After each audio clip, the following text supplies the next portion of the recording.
8편 1절부터 9절의 말씀을 갖고 제목은 찬양의 부흥이라는 말씀을 갖고 서로 은혜 나누고자 합니다. 찬양으로 가슴 벅찬 예배라는 책이 있습니다. 찬양으로 가슴 벅찬 예배는 뉴욕에 있는 시온 펠로우십 교회 담임 목사인 밥소부르라는 분이 지은 책입니다. 저자는 탁월한 피아노 연주가이며 세미나 강사로 사역하고 있습니다. 이 책은 크게 제1부 살아있는 예배의 핵심, 제2부 찬양 예배를 인도하는 방법으로 나누어져 있습니다. 지금까지 신앙생활을 하면서 교회에서 예배를 드리는 과정에 있는 찬양에 대해 깊은 생각을 하지 않고 있었던 것이 사실이었습니다. 사회자의 인도에 따라 찬송가를 부르고 찬양팀의 찬양을 들으면서 많은 은혜를 받았고, 그러한 찬송가 찬양이 당연히 예배의 일부라는 사실을 알고 있었지만 왜 찬양을 해야 하는가? 어떻게 해야 하는가? 경배와 찬양의 관계는 어떠한가를 오늘 나누고자 합니다. 경배와 찬양을 인도하는 사람은 어떠한 자세를 가져야 하는가 등에 관하여 체계적인 지식을 가지지 못했던 것입니다.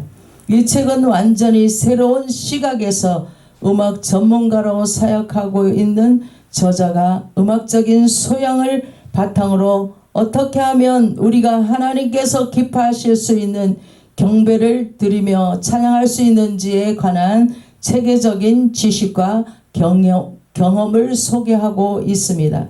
제일 먼저 저자는 하나님의 임재로 들어가는 방법을 제시하고 있습니다. 우리가 평소 생각하지 못했던 부분에 대해 날카로운 분석과 지적을 하고 있습니다. 우리는 찬양 예배를 드릴 때 하나님께서 우리에게 내려오시는 것이 아니라 우리가 하나님께 올라가는 것이라는 사실을 깨달아야만 합니다. 무척 새로운 시각입니다. 어떻게 보면 당연한 말이지만 우리는 하나님의 자녀로서 하나님께서 찬양 드릴 때 우리 스스로가 하나님께 가깝게 다가가야 한다는 사실을 새삼 느낄 수 있습니다. 예배의 목표는 오직 하나님께만 전적으로 사로잡히는 경지에 도달하는 것입니다. 문제는 예배를 드리는 사람의 입장에서는 자기 자신과 자신이 가지고 있는 것들을 하나님께 바치겠다는 태도가 아니라 예배를 드림으로써 하나님으로부터 무엇인가를 많은 것을 얻겠다는 잘못된 태도를 가지는 것입니다. 이런 태도는 하나님께서 아주 싫어하십니다. 예배를 드리기 전에 우리는 먼저 우리의 죄를 회개하고 죄에서 벗어난 일을 해야 됩니다. 죄를 그대로 가지고 죄를 계속해서 지으면서 하나님께 나오는 것은 허용될 수 없는 일입니다. 하나님께 의지하고 경배를 드리면 그러한 과정에서 하나님께서 우리로 하여금 죄를 깨닫게 하십니다.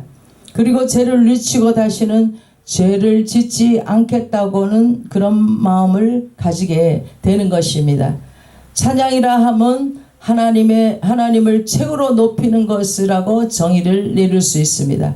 우리 말씀을 통해서 명령받았기 때문에 하나님께 찬양을 해야 합니다. 그리고 하나님께서는 우리의 찬양 가운데 거하십니다. 또한 찬양 속에 힘이 들어 있습니다.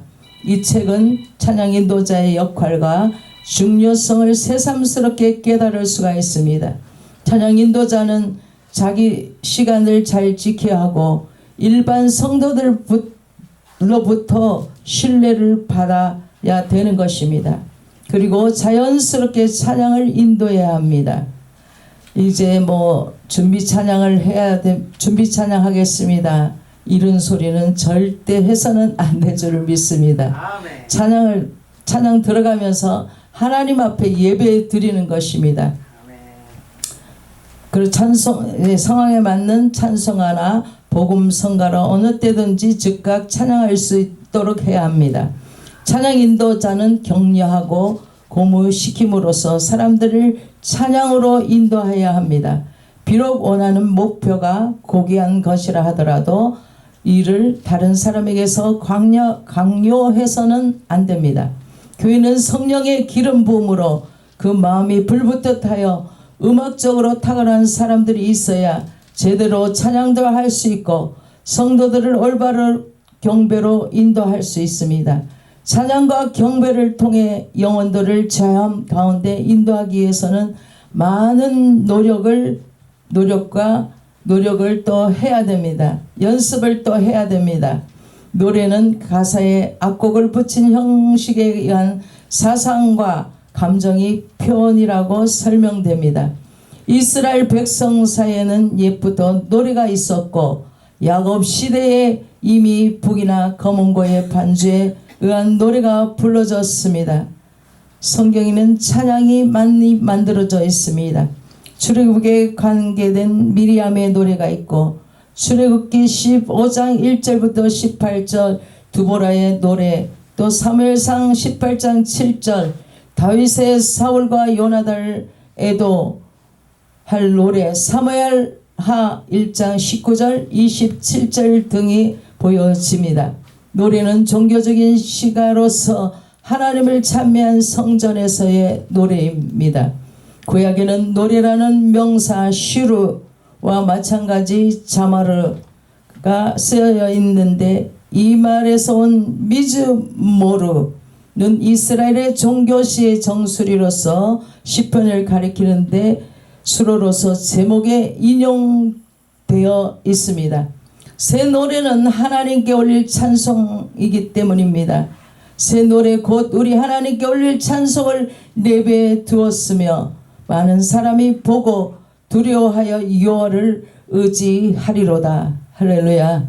새 노래는 새로 지은 노래라는 뜻보다는 날로 새롭게 복받쳐 오르는 노래, 다음없이 늘 새로운 노래를 뜻하기에 하나님의 관심과 사랑이 끊임없이 아침마다 새롭듯이 하나님께 대한 노래도 늘 새로워야 하니 새 노래를 해야 합니다. 새 노래는 구속받은 자의 노래이기 때문입니다.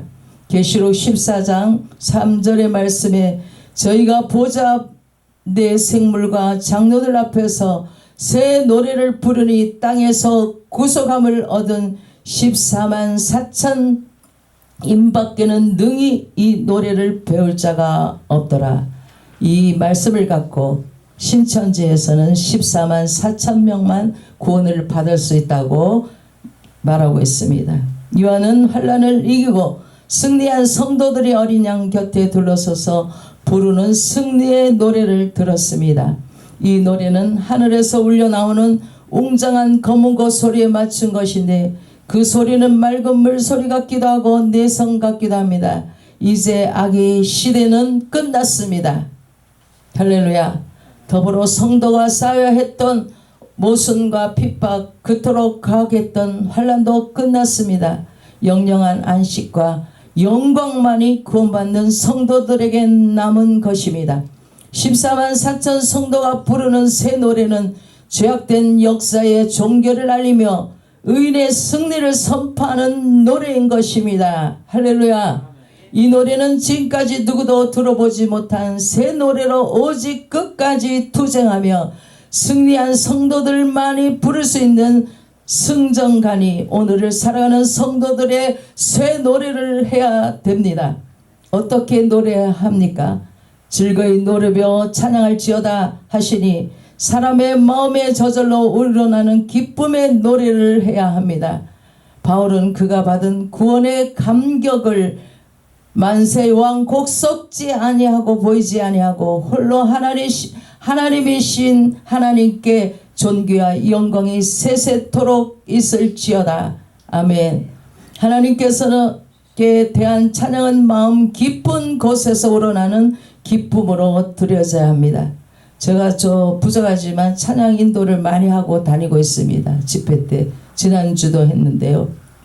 한 사람을 또 세웠는데 제가 이거 찬양을 인도하는 법과 이런 거를 기본적인 배웠습니다. 그래서 찬양 인도자가 어떻게 해야 돼? 먼저 복음성가를 먼저 부르는 건 안 좋은 거지. 하나님 앞에 찬양과 경배로 나의 힘이 되신 여호와여 찬양하라 내 영혼아. 먼저 하나님께 경배의 찬양 올리고 그 다음은 보혈의 찬양 올리고 그 다음 구원의 감격의 사랑의 찬양을 올리고 이렇게 해야만 하나님 앞에 잘 드려지는 찬양인 줄 믿습니다. 그래서 저는 찬양을 주로 기쁜 찬양으로 하나님 앞에 많이 올려드립니다. 춤추며 노래하며 즐겁게 기쁨으로 하나님에 올려드릴 수 있는 찬양을 많이 올려드립니다. 다윗은 시편에 시편을 남긴 찬양의 사람이었습니다. 이러한 그의 찬양은 그의 신앙 고백으로 그것은 곧 기도였습니다. 간절한 기도를 통하여 영혼은 승리하고 승리한 영혼은 찬양으로 하나님께 영광을 올리게 됩니다. 찬양은 경배하는 심정으로 노래해야 합니다. 여호와께 여호와 앞에 시편 98편 4장 6절에 말씀하고 있습니다. 찬양의 대상이 오직 하나님이심을 나타내야 합니다. 찬양은 하나님께 바치는 노래이니 가슴에서 우러나는 벅찬 감격으로 외쳐야 하며 그 기쁨으로 경배로 이어져야 됩니다. 유대인의 왕으로 태어나신 예수님을 찾아 나선 동방의 박사들은 아기 예수님을 만나는 최고의 기쁨과 찬양을 경배함으로 표현하였으니 우리도 경배하여 노래해야만 되는 것입니다. 아멘. 또한 경건한 신앙으로 노래해야 합니다. 찬양은 밝고 힘찬 모습으로 드려져야 합니다. 그리고 담대하게 울려 퍼져야 합니다. 그러나 순결함과 거룩함을 상실해서는 안 됩니다. 찬양하는 성도의 가슴은 구원의 은혜의 감격을 그 은혜를 감사함으로 경건한 신앙으로 충만한 가운데서 노래를 올려드려야 합니다. 수금, 나팔, 호각으로 하시니 모든 악기를 총동원시켜서 찬양하며 음성으로 찬양하고 즐겁게 소리 지르며 외쳐 노래해야 합니다. 멸망의 이치에서 구원받은 성도의 기쁨은 사람의 말이나 소리로만 표현하기는 너무도 부족합니다. 그 엄청난 은혜로운 감격을 다 표현하기에는 우람찬 소리, 은은한 소리, 가냘픈 소리, 굵은 소리 등 세상의 모든 소리를 다 동원해도 오히려 부족합니다. 수금과 나팔과 호각을 사용하면서라도 하나님을 찬양해야 합니다. 할렐루야. 다윗은 여호와 앞에 법궤를 다윗성으로 모셔드릴 때 소와 살찐 것으로 제사를 드렸을 뿐만 아니라 여호와 앞에서 힘을 다하여 춤을 추되 몸이 드러나기까지 추었으며 아내의 비난을 받을 만큼까지 기쁨을 표현했습니다. 사무엘하 6장 12절 20절의 말씀에 무엇을 노래해야 합니까? 구원받은 사람은 잠잠히 있을 수가 없습니다. 그 일이 너무나 놀라운 것이며 너무나 감사하고 감격된 일이기 때문입니다. 구원받은 감격은 체험을 한 이스라엘 백성 중에 한 성도가 온 이스라엘과 함께 하나님의 구원의 은혜를 찬양하고자 외치니 우리도 구원의 온청을 노래해야 합니다. 대저 기이한 일을 행하시니 하나님의 구원 역사의 기이함을 노래해야 합니다. 할렐루야. 땅의 모든 끝이 우리 하나님의 구원을 보았도다 하시니 여호와는 이스라엘의 하나님이심과 동시에 세계의 하나님이심을 노래하며 높이고 있습니다. 구원의 과정, 구원의 시작, 전개하고 범위, 궁극적인 구원의 목표에 있어서 우주적입니다. 은혜의 기인되는 구원을 세계에 밝혀 드러내 보이시고 구원의 길을 제시하셨습니다. 우리는 더 이상 힘에 의한 억압, 부당한 대우, 이웃과의 비교에서 오는 상대적 열등감, 혹은 소외된 감을 같은 것을 느끼지 않을 것이니 이런 노래를 해야 됩니다. 예를 하나 들겠습니다. 우리의 선한 마음이나 정직한 행위가 상처가 되어 돌아오지 않을 것이며 기쁨과 상급으로 돌아올 것임을 노래해야 합니다. 천지창조 위대한 성가를 많이 작곡했던 조셉 하이든은 훌륭한 음악을 많이 작곡했습니다. 하루는 어떤 사람이 하이든에게 이렇게 물었습니다.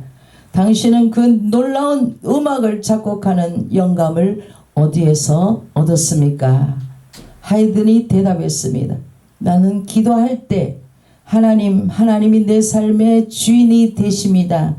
고백함으로 그 많은 영감을 얻었다고 말하고 있습니다. 하나님이 내게 지혜를 주셔서 내가 아름다운 음악을 작곡하게 되면 이것은 하나님의 영광을 위해서 작곡한 것이며 하나님의 영광을 위해서 이 음악을 주님 앞에 드릴 것임이라는 기도를 드립니다. 그가 작곡한 곡 가운데 유명한 곡이 있습니다. 그것은 바로 천지창조입니다. 성경의 창세기와 존 밀톤의 신라원에서 근거하는 그는 위대한 천지창조를 작곡했습니다. 하나님 앞에 기도함으로 그 영감을 얻고 작곡했다고 합니다. 이 곡이 비엔나에서 공연되었던 곡입니다. 그때 하이든은 몸이 몹시 아팠습니다. 연주가 끝나고 계속 앵콜 박수를 받고 있었습니다. 누가 이 위대한 천지창조를 작곡했습니까? 그분은 바로 전능하신 하나님이십니다. 저 사람입니다. 저분입니다. 하나님이십니다. 그 놀랍고 아름다운 음악을 작곡했습니다. 사람들이 다시 고개를 돌려서 하이든을 바라보며 일제히 일어나 박수치기를 시작했습니다. 하이든이 갑자기 청중들을 중단시켜서 말합니다. 아니요, 그는 하늘을 가리키면서 저 위대하시고 전능하신 하나님이 천지창조의 그 곡을 지으셨습니다. 그리고 선포하였습니다. 나는 아무것도 아닙니다. 그분이 모든 것입니다. 이 모든 것을 하늘로부터 온 것입니다. 주님께서 나에게 지혜를 주셨습니다. 지혜를 주셔서 그 주신 그 말씀을 적고 전했던 것입니다. 그래서 그분께만 영광을 돌리십시오. 새 노래로 노래하되 하나님께만 영광을 돌려야 됩니다. 이 백성은 나를 지었나니 나를 찬송케 하려 함이라 우리 주님 말씀하셨죠. 할렐루야.